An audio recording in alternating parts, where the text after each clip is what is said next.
How is everybody doing today? Once again, my name is Scott Goyette, and we are here today with a very serious topic to discuss.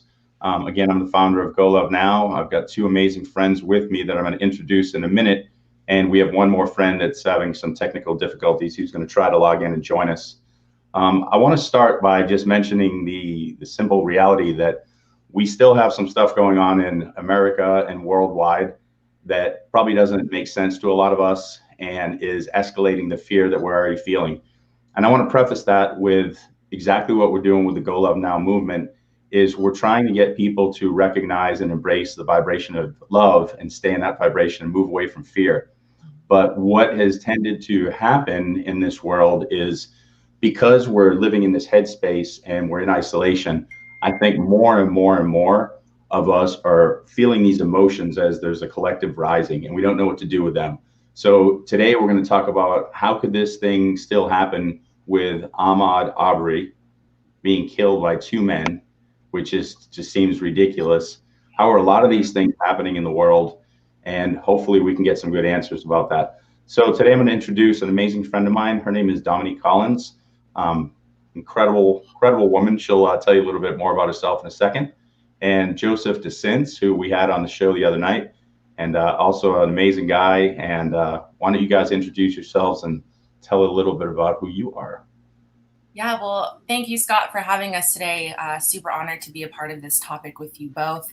Like Scott said, my name is Dominique Collins. I am a future speech language pathologist, but that is not my forever career because I love people so much that I am doing everything that I can just to be a light and love for people who need it. So just having these little opportunities to reach people is very near and dear to my heart.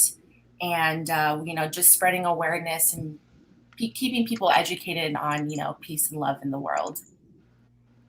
I love it. I love it. Well, we just had Lonnie Holly jump in, who is a beautiful friend of mine. Looks like he's trying to get technical with the green screen, and he's doing his best there. So, Lonnie, in just 1 second, we're going to have you introduce yourself. We've got Joseph Desins is next. Our great friend Dominique Collins, who's also on here, just introduced herself. Now we've got Joseph. Tell us a little bit about you. How you guys doing? Thanks again, Scott, for having me back on the show. My name is Joseph Desins. Just a regular guy, really. Just work for a debt consolidation company. But one of my biggest passions is helping everyone see the truth in themselves and not looking on the inside on the negative, but looking towards the positive and making a change in the world. And so that's one of my biggest passions. So when I'm able to get together with people who have the similar beliefs and similar goals, it really ignites me and it helps me motivate me to help more people to view things differently in the world than how we usually do. I love that, Joseph. One thing I just want to add real quick, everything you said was beautiful, but you're not just anything. You are an integral factor of this existence. You're a perspective point that nobody else has. So everything you shared today can only come from Joseph Desins. So there's no jest into that. It's I'm waiting to hear it because I know it's important. And last but not least, the amazing Lonnie Holly. What you got, Lonnie? Who are you? Scott, I am a slasher, basically. I've lived my life in so many different buckets. I was a minister for a long time, a military medic for a long time, life coach, nurse for a long time, leader, work in management. And my father is like this crazy artist and he teaches himself everything. At first I thought it was kind of weird. And then one day something switched on in me and I'll do a deep dive on almost any subject. And I don't really need a professor to kind of lead me through. I'm an autodidactic. It's just the way I approach life. So, I'm here to support as many individuals as I can. I live a tremendous life. I started out from a place where sometimes I didn't all I had to eat at night when I went to bed was a Jolly Rancher. And I ate that so my siblings could have food. And now I most of the time when we travel, whether it's domestic or international, we're in the big seats. So, you know, and that's not necessarily a testament to money all the time, as much as it is learning how to navigate the system of the world that we live in. So I went from rags to, I can't really say riches, but I do have privilege. I do have privilege. Nice. So thank you guys for those beautiful introductions so that everybody knows a little bit about who we are. I want to start this with just bring up a point. So just to keep everybody up to date on what's going on. So Ahmaud actually was gunned down by two men while he was jogging in Georgia. And I believe that was on 2/23. And that's why I've been seeing 2/23 a lot. It's over 70 days. This gentleman, he was out jogging, was murdered. And just yesterday, he was finally, these gentlemen who murdered him were finally arraigned. Went through 3 different prosecutors or district attorneys, that actually that looked at that and said, we don't even need to do anything about it. And finally, he's arraigned. And I want to bring up something, because if you go through Facebook or any social media right now, this is what we're seeing. We're seeing people saying, when is this going to end? I'm afraid for my children. And a lot of these people, of course, are either in, you know, they're Black or they have mixed relationships. So they've got kids who are Black kids. And there's more fear than there needs to be in this world. And I just want to start with, there was actually a Facebook post I was on, and we got the classic comment. Somebody said, you know, white people need to start waking up, and they need to stop being complicit and speak up for all of humanity.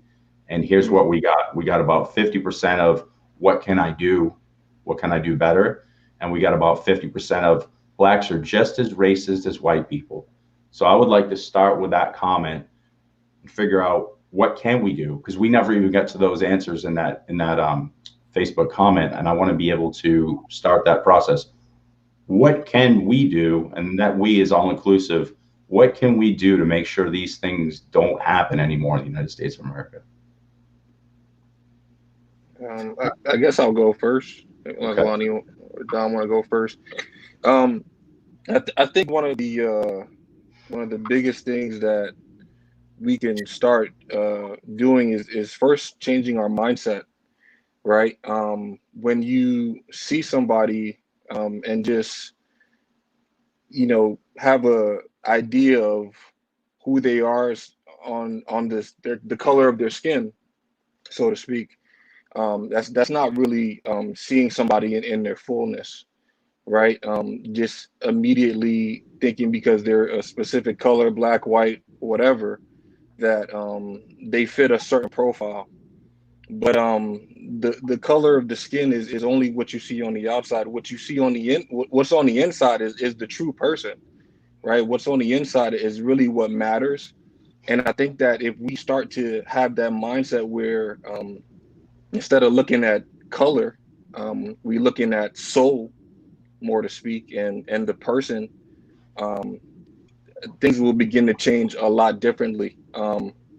You know, my condolences go out to the family of Arbery, but if those men had the mentality of, this guy's just jogging through here, why don't we just, you know, ask him who he is, where does he live? I mean, of course, like he doesn't have to answer those questions or anything, but, you know, instead of approaching it that way, of why don't we just ask him, you know, does he live here? Where does he live?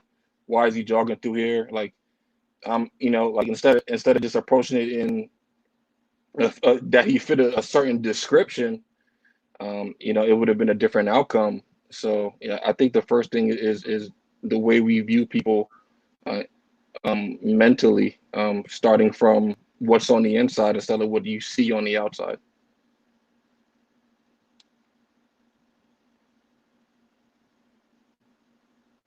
You there? I'm good. I don't know if Scott, you there?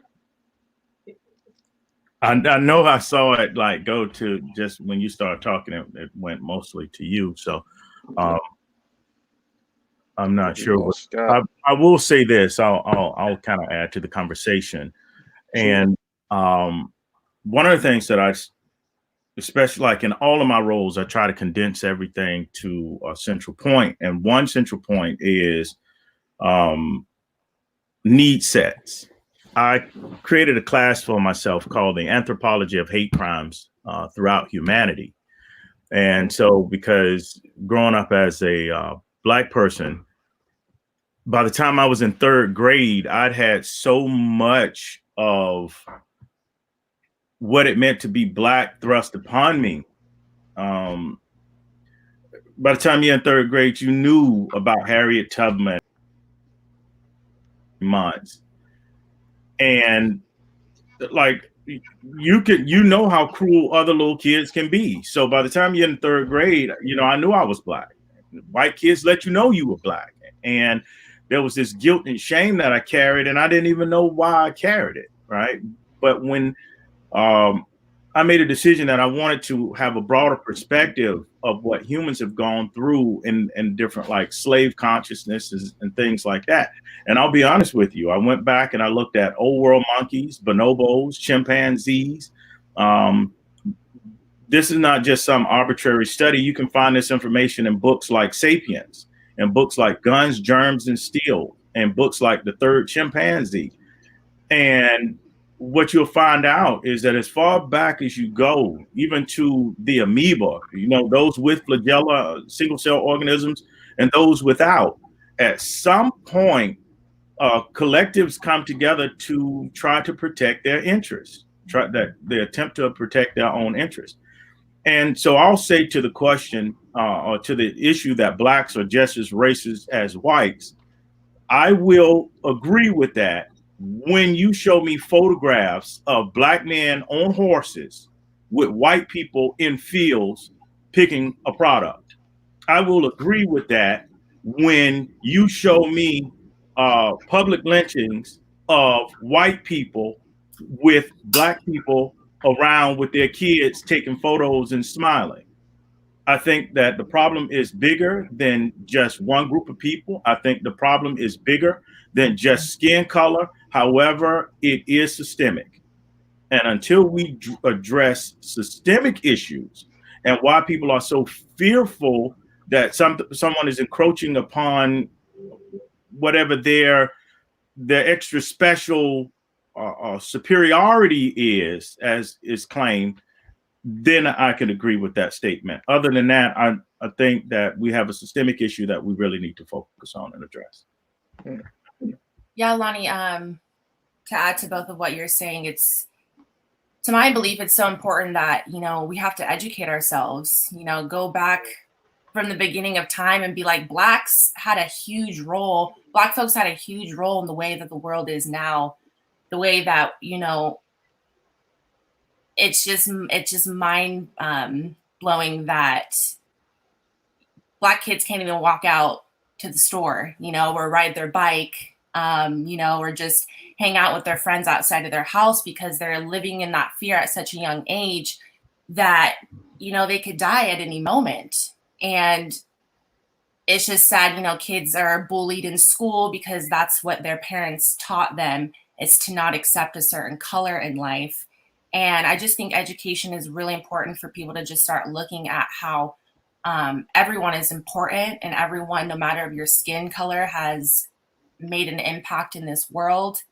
And I just think education is huge, that people need to hop on board with that as well. So much truth there. Hey guys, real quick. So there was something amazing that just happened there, and I found it amazing. I had some technical difficulties and got kicked out and then got brought back. And as I was rebooting the computer, getting myself back on there, I had a thought. This is such a serious message that the energy from this message is literally distorting us getting this out there. And I truly feel that there's a truth to that, because, I was very, I wanted to get this thing done, get this thing out here, get your perspectives. It was very important to me. And I feel like the universe knows that this is so important. It's shaking things up, and the message is actually shaking up the energy. So I want to ask another important question to tag on to the, what we just answered. And I didn't catch all of Lonnie's. I apologize because I was rebooting, but I know you well enough that I'm sure you will. It was amazing. Yeah. So there's a term that we hear quite a bit. We hear the term othering. And so when we hear othering, this is really the core of all of this, whether it's, hey guys, Dominique's not as strong as us because, she's a woman, right? And obviously, I'm kidding now, okay? But that's classic othering, right? Or I can say, well, you three black people, you're different than me. You're not as good as me. I'm white. That's othering, and it's all trash, and it's stuff that we've created, and it lives in our identities. What can we do? What can we do to, and I preach this left and right, and it's the core of Go Love Now. What can we do as a collective to really just understand this? We are one. There's no male, female. We're together to reproduce, to make this beautiful existence and creation, but there's not even any separation there. We're all one. Like when Lonnie and I met each other, honestly, yeah, I can see he's a black guy and you can see I'm a white guy. We get that, but it was pure consciousness. We're like, dude, and we're just like, oh, I gotta share this with you. I gotta talk with you. And the minute I got on the phone with Joseph, I'm like, what's up, brother? Like, how are you? Like, there's just a beautiful energy. Like, how can we serve each other to grow? The exact same thing with Dominique, where it's like, oh, she's a student. As a teacher, I love commenting, talking with you and listening to you. And there's just a beauty. What do we need to do to sever these emotional ties that we have to othering? What do you guys think? Because we're all given these great ideas, but they're not fully being enacted. How do we do it? What's the action steps to make this happen? I'm going to say real quick first, Scott, we have to wake up and, number one, recognize this fact that there is not a human that is alive today that did not come from parents that were willing to gouge your eyes out. Right? We all came, like, you could not be here unless your grandfather's, like, go far enough back. It's all about survival. We were willing to do things that will blow your mind so that the generation that we have here now can be here. Secondly, realize this. When a person knows a second language, right, the way the human brain is wired is that person goes into their original language, processes everything you say, and then reinterprets it back out to speak to you. So if a person knows a second or tertiary or quaternary language, respect that person, because their level of intelligence is off the chart. And then I'll just quickly say this personally for me. My whole life, I've gone to white people's school. I was trained to be like white people, to fit in white society, to think like white, to be educated, to move like white people move. And then I ask a big question. How many white people go to black people's school?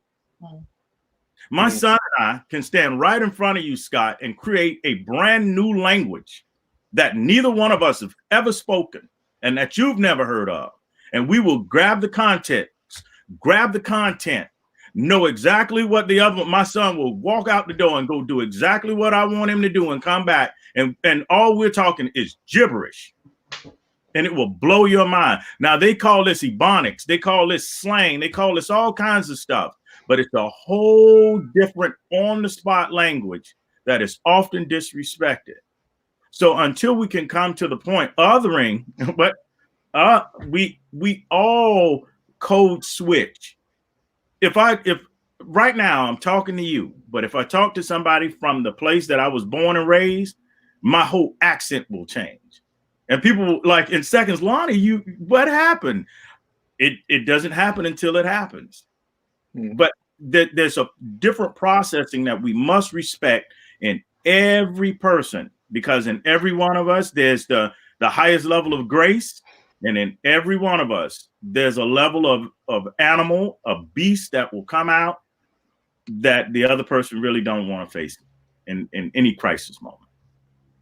I think to piggyback off of what Lonnie said, in regards to code switching, you got to take off the mask at some point, right? Like sometimes I feel like, as human beings and the way you grew up and the way society is, sometimes you carry so many different masks. You're around one set of people, you're this way. You're around your parents, you're another way. You're by yourself, and you're a totally different person. And I think we need to separate ourselves from the mask, right? And take it off and just be you, fully you. Not the you when you're around your parents, not the you when you're around your friends, the you when you're by yourself, and really accept you for who you are as a great human being, and I think in accepting that, you start to accept others the same exact way. And so the quicker you can detach yourself from the mask that you grew up in, right? Whether being white or being black, or coming from the hood or coming from the suburbs, the minute you can detach from that and just say, you know what, I'm gonna just open up to everyone I see and feel around me, and just speak to the true them, and not bring the mask first, and just bring you, the perspective of everything will change. Yeah, I'm gonna feed off that because people are really scared to take that risk to speak to folks that aren't their same skin tone. I try to make it a point that when I go outside, I wave to that person that I might not be used to talking to, or just smile at people, wave to people, and just start practicing being in the presence of other people that that you're not used to being around, or that you were brought up not to be brought around. And like Joe said, just have a conversation with people. I find a lot of things I have in common with people that I didn't know if I just spoke up and spoke my mind, or maybe smiled at people. And I just think that taking that risk and getting out of your comfort zone is important to just stay united with your community and everyone else around you. I think it's just really important to just start taking those risks and talking to people, and leap out of the things that your parents taught you. Don't be afraid. If you got to switch who you're associating yourself with to be a better person for your life, then you're going to have to do that. And you're going to have to struggle to relearn everything in your life. But that is so important, just to at least propel a little bit more forward in our world. There's so much truth in that, and there's so much potential excuse that comes from that, because transparency is such a difficult thing to achieve, and we say we want it, and I think people are liars. Really think about, and I want to back up too, just so people, if they haven't heard the term code switching, again, that's when you're just playing a different role in every single space you are. Right now I'm speaking to you guys, but if I go have 2 beers with my friends back at home from Boston, where I grew up, it's going to instantly, dude, we were partying with this guy, Mark, and we were just fighting like crazy, and these guys are idiots, and we're going to go drink beers and pop guys. And you go to that, and it's like another language. And if I go to Mexico, it's it's very different. I'm speaking Spanish, and it's I can go do it too. But does your whole personality completely switch within that mask? Here's the thing, and I want to suggest this and go down this road. Let's just say, looking at code switching, let's say right now that I'm a good guy. Let's just assume I'm a good guy. I'm just a decent professor, a human being. I do what's best for others, but I'm gonna go hang out with some of my friends tonight, and they're pretty racist, but hey, they're from the South, and it's just what it is, right? So they start throwing the N-word around, and I'm outnumbered, and I don't want to be a jerk, because it's just I'm just gonna play into this role. Hear this loud and clear right now, okay? Because this goes with women being treated fairly. This goes with race. This goes with anything. When I change my level of integrity to fit a certain group, that's when we have a serious issue. What we need to do is we need to have integrity, consistency. Do you want to know, in my opinion, why I think people are feeling so bad right now?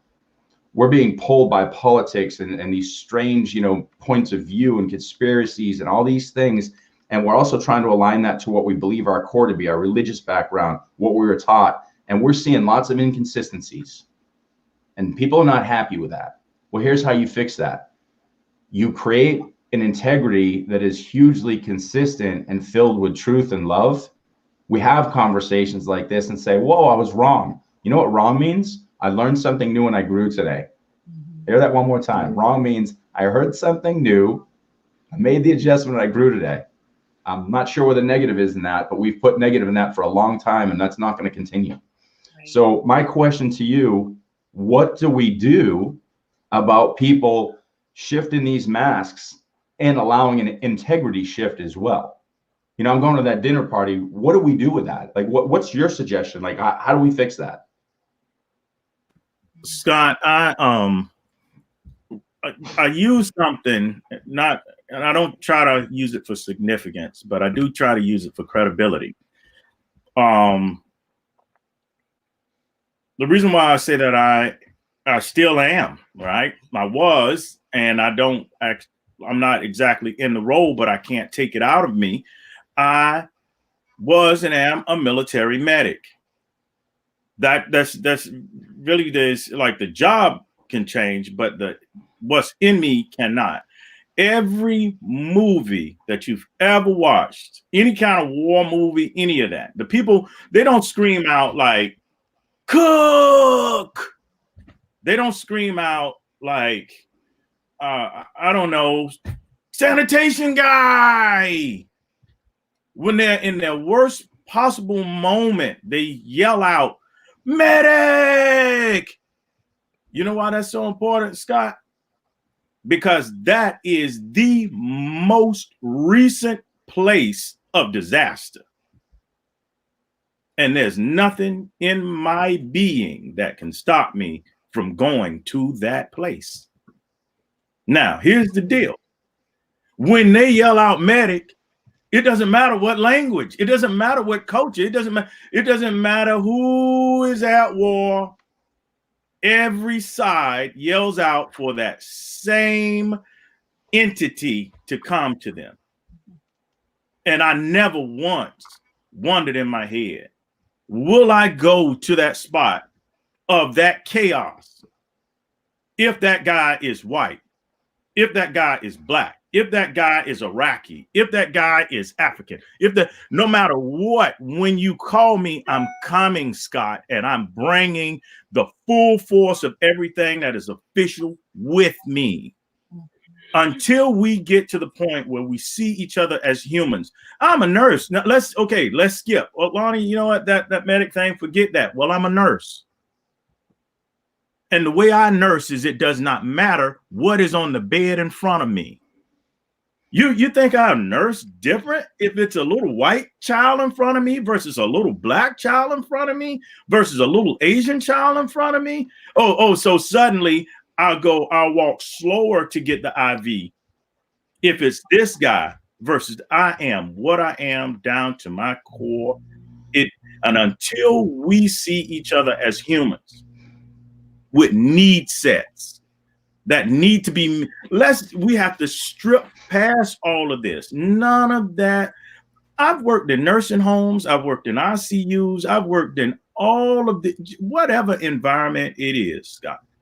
I care about humans. I care about humans. And I will put a human life above all other life at all costs, all the time. And until we get to that point where we all like, and I'm not trying to make myself some benevolent being, but I'm saying when we strip down, how important is human life to us? It's important. It's important in the womb. But now when that child is born and the mother commits a crime, and you say it's better to just bust up a group of 6 to 8 kids and scatter them to the wind, no matter what it means on their psychological state, is that the highest ideal of what it means to be human? I think we need to take some steps back. And here's something big. And if I say nothing else on this call, what happened with these two guys is an affront to every citizen in America. Not black people, but upright, standard living Caucasians. I don't care if they're Republican, I don't care if they're Trump supporters, anything. You mean to tell me two guys went out and blatantly committed a crime in our face in America, and we're making whatever excuses for them, maybe this, maybe that? This vigilante justice is not good for anybody. There's a reason why there's a system in place in this country. What do you think, Joseph? You know, going back to code switching and the mask, one thing that always stuck out to me, right, is when I would be around, my friends who live maybe in the hood, I'd switch too. I talk different, act different. And then let's say we're going to do something that was against my core values. There'd come a point where the mask and my core values would collide. There comes a point where you like when you're trying to be yourself, your true self, not different, but just being you, agreeing and disagreeing with whatever it is you agree or disagree with. Your true core self always challenges the mask, right? And acts and there's always a battle. Like, you don't want to do this, but you're only doing this because you're around these certain type of people, right? And I think we need to start evaluating ourselves. I think we need to start taking that step back in those moments and really asking ourselves, is this something that we're okay with? Is this something that you feel is right or wrong? Is this something that is going to show the true you, or are we just glorifying whatever mask that we have on at the moment? And I believe a lot of people have a conflict with that. Like, I believe it happens a lot, and like in those moments is where the switch happens. In those moments is where you take a second to evaluate it, and you could rather go left or go right, right? And that whatever happens is the result of whatever decision you made. But we need to come to a point where, like, if I walk down the street, right, and I see a white person walking down the street, I can't just go, he's racist because he's white, right? And because I'm black and I'm hanging around my black friends, right? Like, there has to be a point in me to go, man, he's definitely more than what his skin color is. And I think we need to explore that more and open up to that possibility, instead of keeping the mask on, or code switching, or whatever you want to call it. And just looking on the inside again, and then looking on the out, man. It's sad that there are still some people in that mindset in 2020. Like, you kind of want to wake up tomorrow and that not be the mindset, especially what's going on now with the coronavirus. Like, it doesn't matter what color you are. If you got the virus, you got the virus, period. You know what I'm saying? So it's sad that's still a mindset. Racism is still a mindset in 2020, but we really need to get out of that, man. It's sad. It really is. What are your thoughts, Dominique? Yeah, Joe, I like that you brought up, it's all about ourselves first. And I think that's really important to realize and confront, the pain that we're going through and the battles that we're going through. We can't be pointing fingers at, anyone else in the world, oh, you're ugly, you're stupid, you're this, before any of that, look at yourself in the mirror and be like, well, how do I feel about myself? Why do I feel this way towards people? Why is the, aggression and anger towards people, make such an impact in my own life, and just really taking that step back on who told you these things, why are these things true or not, and what does that mean for you? Because I know when, like Joe said, I know that I'm with my friends, I'm one way, and I'm with my parents, I'm the other way. But that's just because might be a cultural difference. That's just that, but that's not because I like a certain skin color or certain people, differently. I just choose to be who I am with certain cultures. Like you said, you speak Spanish or you speak French, whatever, but it doesn't change the way that I look at you and the way that I want to communicate and respect you at the end of the day. But it's so important, like you said, Joe, just look at yourself first, like really make that change and educate yourself, because the way that we think and the way that we move is going to be a generational curse for your kids and generations to come. So for us to break that cycle now and for us to really, have a future, we got to break it with us first. And that's really important. Scott, do you mind if I throw something out there real quick? I definitely mind, Lonnie. First off, I met this guy in Guatemala. It was like I don't know. It was love at first, spiritual insight. We just tell him. I want to drop something about the education component, and then there's a second component, but it'll come to me. Scott, I was my mind was blown, right? Because I'd been told my whole life that educated people lived above, like there's a different level of class and there's just a way we move. And I worked so hard to be educated and to read and to study and to be up on everything. And then I ran into one book that blew my mind. Like, it changed my whole life existence. And that book is Freakonomics. I read the book Freakonomics, man. It made me want to drop to my knees because that was the first time I was introduced to a work where a person used their educational influence to embolden the hate instead of spreading the love. So I saw education as this way out, and all of a sudden I realized that it was this epic entanglement of consciousness to exert a type of superiority over others. And that just brought me pure pain. The second point that I wanted to kind of address, and I think this is something that Joseph was bringing up with the code switching. I'm going to be honest with you. I was terrified. And still, I won't say I'm terrified right now, but I will say it brings me a certain type of angst to bring full Lonnie to bear in, I won't say any given situation, but in most situations, because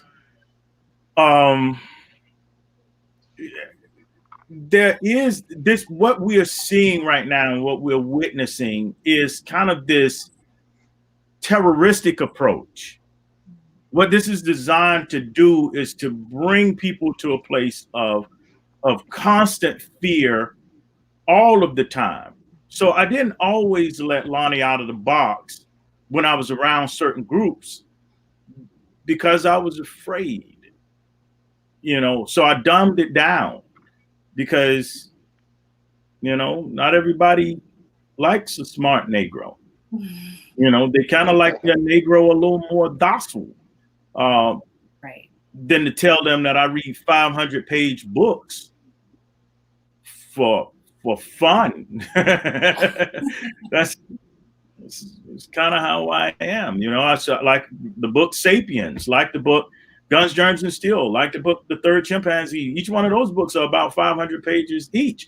And I'm reading them to create this fictional work called E118T8, which is about the importance in this fictional place of each skin color as what it is able to provide to the earth.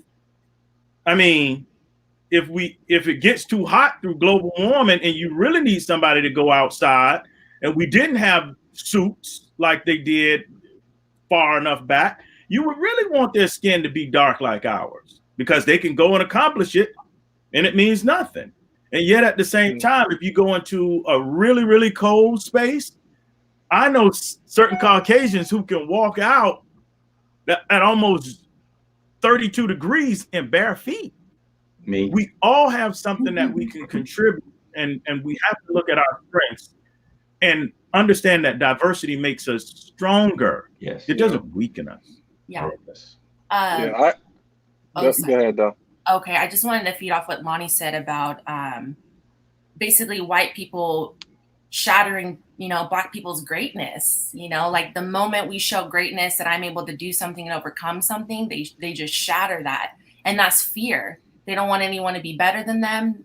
They don't want anyone to do what they can't do. It's like you can't do that. It's just someone else's, learning and just learning what they know and exposing it, and really taking their dreams into action. But I just think it's wild that the moment someone is showing greatness, it has to be shattered because we all have the same privilege in this world. And so it's really, it is just really sad, just the moment that someone has greatness, that you can get shot on the street, like Ahmaud, he was outside jogging. I knew his favorite thing to do was train because he wanted to box. The dude just wanted to be a boxer, and that's just showing greatness, and people don't want to see that. And that's what's really, that's what's really hurtful at the end of the day. It's just, we can't be great. I think another thing is we can't be afraid to lose people around us as well. Right? Like, I feel like if you're gonna be yourself, right, and like Lonnie said, sometimes they don't want to hear you talk smart, right? They don't want to hear you that you're reading 500 books, right? Like, they rather hear you talk about something else, like I don't know, doing drugs or going to a party or hollering at a girl. So sometimes they don't want to hear the educated side, but there has to come to a point where you got to be okay with letting these type of mentalities go, right? You got to be able to distance yourself and go, you know what?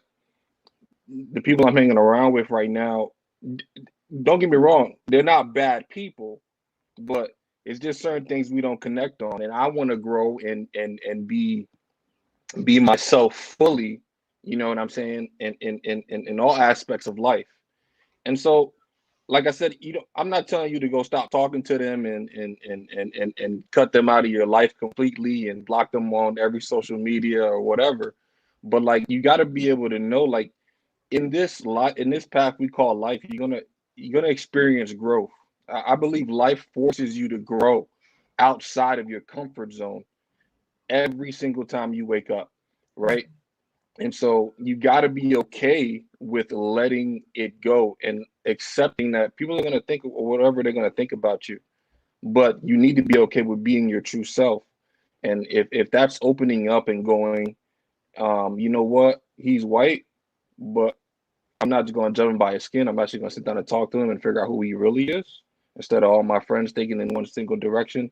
Then you got to make that step for you, right? And be okay with losing whatever it is you have to lose in order to get to that point where you're not at a conflict with yourself constantly on how you should feel, how you should act, who you should be, and you're just okay with, this is me, this is Joe, this is Joe D, this is who I am. I love it. I think someone just commented too about the issue being a human nature thing. Yes, it's not just targeted towards Black folks.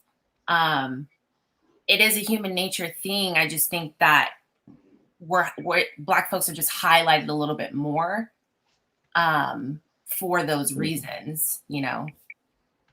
I mean, I see it both gender, like, for females. And I mean, you look in the workplace, like a woman's coming up the ranks, like people don't want to admit it. A Black person's coming up the ranks, people don't want to admit it. They want to marginalize. That there's a deep fear that the patriarchy mentality of white males, the minutes that's broken, the world's going to come tumbling down and we won't have ours. And there's a we and an othering built into that. I want to tap into one thing too, that it was what Dominique was talking about and what Joseph was talking about, and also Lonnie. You guys use the words education and talking about education, and we need more education. There's no doubt we need more education, but we got to be careful what that is, because you also use the term breaking cycles. And so let's go to this space. If we give education, that's education to create deeper intellect or have more knowledge. Lonnie had a very valid point. What's that used for? Like, I've always got this interesting thing with enlightenment just means you understand the depths of what this world really is. How do you utilize your enlightenment is something completely different. Now, I believe that once you're an enlightened being, you really fully conceptualize oneness. So we wouldn't have a lot of these problems. But could there be a distortion? This goes back to everything we're talking about. Could there be a distortion in the whole, the system, the oneness, all that we are? Just like in a computer, could there be a virus or something wrong that's throwing things off? What if there's a distortion that's saying you're less than me? This is where we've got to get, it's really important. This is where the education, the cycle breaking all comes in. Right now, as a white male, I'm sitting here, okay? And in the collective conscious, there's enough speaking going on. It's not in here. This is where we're messing up. It's out here. So all the things that are going by saying, but you're a white male, Scott. You're great. Everything's easy. Or you're this, or you're that, or whatever. When we hear those things, we have a choice. We can cling on to them, plug them into our illusion of self, and make them part of our identity. Or we can say distortion. And Joseph was referencing this really nicely. So let's just visualize right now for a moment. I'm sitting here as an individual experiencing this existence, and I'm driving down the street. And my whole life, I've grown up with racist people around me, and it's been part of our upbringing. You know, there were lynchings not too many years before, and I'm driving down the street in my pickup truck, and I see a black man run. There's a big distortion that's about to occur at this moment. My brain is saying, no doubt he stole something. And then validation from the person in the passenger seat echoes that distortion, and then horrible things happen. So here's what we really need to be doing as a whole. How we do it, that's up to us, but we've got to explain the concept of oneness to all, and that all we're doing is removing distortions. Something that comes into our mind, it's not in your mind. You know, Joseph, you reference like you go sit with some buddies from the hood that you grew up with, or my buddies from Boston or whatever. You're in a situation where you're recreating an old situation. You're drinking, you're smoking, you're doing whatever you're doing. All of a sudden, the weird distortions show up. You know they're coming because they're part of that piece of consciousness. The minute we recognize that as external to self, and when I say self, I mean all of humanity, we say that's just an old thing. I can remove that.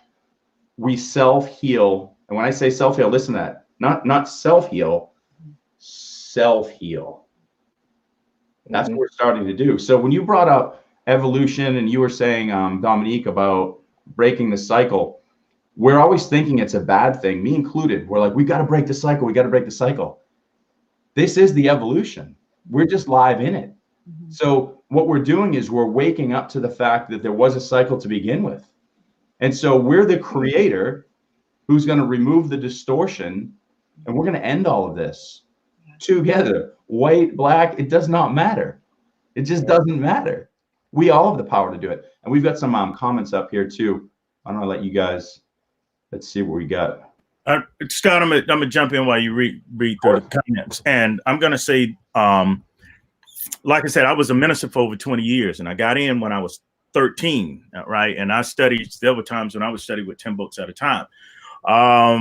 There's a huge difference often, and people don't realize this, between Caucasian Christians and African-American Christians, right? When you look at Noah's son, he had 3 sons, Ham, Shem, and Japheth. His oldest son was named Ham, and it is said that Noah and his wife, when they came off the boat and laid out on the ground to kind of just dry out, that Noah was, you know, basically a sailor, and he kind of liked his drink. So then he got drunk, him and his wife, and, you know, they chose to lay there naked. And Ham, the oldest son, came and he basically looked at his mom laying there naked by his dad, because she would have been what was referenced when they said he looked on his father's nakedness. So he looked at his mom and his dad laying there in their kind of bare situation, and he laughed, and he lingered too long. So then a curse was put on Ham for doing this, and it is said in certain circles that that curse was a mark, and that mark was dark skin. There are actually people who preach that it is a good white Christian's duty to put black people in their place. Now, when you think about why a certain group was brought to America to be slaves, it is because there is a visual distinction between the way I look and the way the other people of the primary society look. That way, if I run away in the South, it is very easy for you to be able to pick me out of 1 out of 100 that I am supposed to be somewhere doing some type of physical labor and not supposed to be walking around parlaying. And even if so, I wouldn't be able to speak the language correctly. I wouldn't be able to have the right social and class privileges to move among that place. And then it continues to this day. So when you see an individual running down the street like me, because I run a lot, then all of a sudden I must be doing something wrong. And so then you can make a citizen's arrest. In fact, you don't even have to get out with a gun. You can just hit me with the vehicle. And when the cops get there, you're going to be justified. Right. One of the comments said that it is inherent that all of us work toward better, better social kind of empowerment and play nice in the sandbox. And well, we have to go all the way back to some fundamental differences in even the way we raise our children. Right. I have, like my kids, they were always taught in public to sit a certain way and be a certain way and behave a certain way. Even when I met my wife and we were out, because she is a Caucasian lady, and she's sitting there at the table in a restaurant where we're getting ready to pay $500 for the meal, Scott. She has her legs crossed and she's moving silverware and all this stuff out of the way. And she's just eating her salad with her hands. And I am mortified. Because as a dignified Black man, we don't do that. And every eye in the place is on us. But she didn't feel it. She's just like, la, la, la, la. And I am like, oh my God, they must think I'm a monkey in a suit. So there's some fundamental things that we all must focus on if we are going to move society forward. And yes, that's why I said I did the study on the anthropology of hate crimes throughout humanity and went all the way back to the amoeba with and without flagella. It is in our genetic predisposition to dislike those that are not similar others. However, there's a difference between us and animals. And that difference is we are able to tap into and appeal to the other's better nature. That's what makes us humans. I love that line. Yeah, I want to. That's true. I got to run, Scott, in about a few minutes. Totally know that. So I was going to throw a few of the people's comments up here real quick so we can address them. Yeah. So Zach Cannon, I thank you for your comment. He said, yeah, because all Black people are drinking and smoking, Scott. So this is perfect. This is what we want, that real talk. So I assume that was in reference when I was saying if I was back in Boston and you were there, to Joseph. I was just saying that based on what I would have been doing. So I was just saying if you're in the hood smoking and drinking, that really was just me saying when I was back in Boston, I'm smoking and drinking. So this is good. This is where we need to have those talks where what are we really saying? I'm clearly not assuming that that's what you're doing. I'm saying that's what I was doing. So I guess I am assuming that's what people do when they go home. Is it? I don't know. So, but to that point, that's a good comment. And how did you take it? Did I say it in a way that made you guys think I was generalizing, or? No, I was like, hey, homie, come hang out. Yeah. But the good news is this is the comments that we need to put in, because if somebody is receiving a feeling from something somebody's saying and it seems to come with negativity or assumption, then it's important that we talk about it. There was one last question or comment. Let me see what we got right here. If you guys want to respond, feel free. That was for Dominique. Oh my God, this is my mother. Oh, I got that out. Hey, Mom. Hi, Mom. Hey, Mom. You're so right about breaking the cycle and becoming one with others. Oh, your mom's awesome. Yeah. Oh, thank you, Mom. Thanks, Mom. That's great. Well, listen, if we've got looks like we're finishing up, and I know Joseph has to take off. Do you guys want to do a quick parting 30 seconds, one thing to leave everybody with? Go ahead, Joe. I was gonna say, man, get closer to acknowledging who you are. Get closer to loving yourself more. Get closer to looking outside of the box, right, and exploring this journey that you're on, in every different angle. Don't look at it down a one-way tunnel, so to speak, and look at it more broad. I remember one of my mentors said, when you're taking a picture, right, there's two views. right? There's the view from the camera, from the picture, that you can only see what's its focus on. And then there's the view outside of the camera that everybody else doesn't get to see. So don't live your life just looking through the lens of a camera. And don't forget that life is more than just what you view to focus on. There's so much more going on around you. And I think if we focus on that as human beings, the world will be a whole different place. But that's my 30 seconds, guys. I got to run. Thanks so much for having me. Thank you so much. And Dina just echoed that. She said that we look at things through the filter of experience, and that's exactly what you're saying. We're looking at it from here instead of here. So later, guys. Thank you, Joseph. Take care, my brother. You're welcome. I got to run. Who's next to finish up? I love that. Yeah, just to feed off that. Yeah, you know, your bad experience don't define you as a person. And, you know, I really think we have to start focusing on ourselves, like really dig deep into our own soul. You know, don't be lazy to figure out who you are, because if you don't figure out who you are, everyone else around you is going to do it for you. And it's not safe for the sake of your soul and just to be better for the future. So really just, you know, every day, if you got to get up, look in the mirror, tell yourself something positive, say a positive affirmation every hour, and just watch how your energy changes and watch the people around you change. It's all universal. So really, if people can just focus on themselves, aura, energy, and just really spread love and light, you guys, it's important, especially during this time right now. We just got to stay strong together. We really do. 100%. Lonnie, what do you got to finish up with, my brother?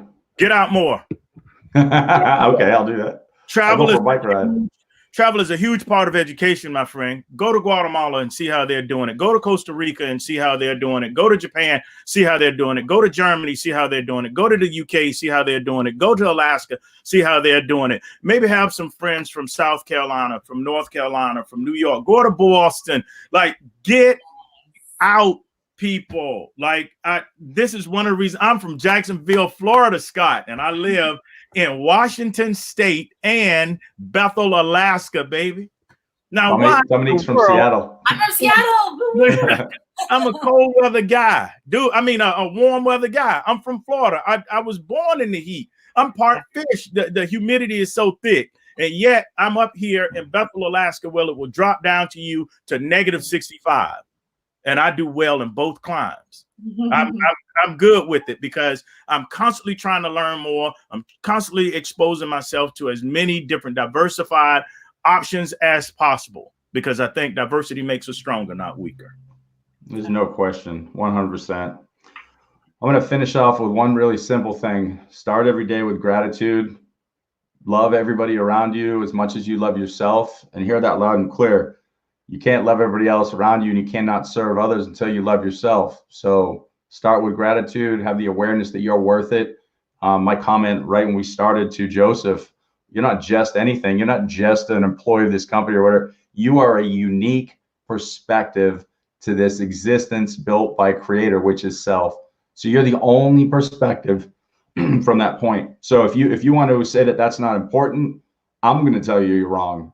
So whoever's listening to this, if you've been discriminated against, you've been treated incorrectly, there's been injustice towards you, you've been lied to, you've been treated wrong, because your perspective point, your vantage point is one that I will never see. And I'm very interested in getting to know it, learning it, and understanding it.